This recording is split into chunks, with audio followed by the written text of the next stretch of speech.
শুক্রবার সকালের ছুটির আমেজ মুহূর্তেই পরিণত হলো আতঙ্কে।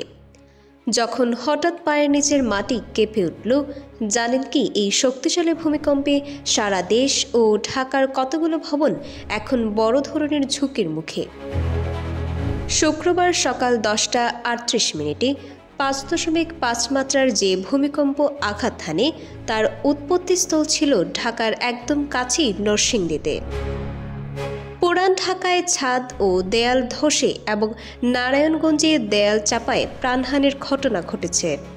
আর গাজীপুরে আতঙ্কিত হয়ে নামতে গিয়ে আহত হয়েছেন কারখানার বহু শ্রমিক। সবচেয়ে ভয়ের খবর হলো রাজধানীর বুকে বেশ কিছু ভবন হেলে পড়া ও ফাটল ধরার খবর মিলছে। এমনকি নিরাপত্তার স্বার্থে সাময়িকভাবে বন্ধ রাখতে হয়েছিল 7টি বিদ্যুৎ কেন্দ্র। বিশেষজ্ঞরা বলছেন, ঢাকার এত কাছে এমন মাত্রার কম্পন আগে খুব একটা দেখা যায়নি। তাই আপনার নিজের ভবনটি কতটা নিরাপদ তা যাচাই করার সময় এখনই।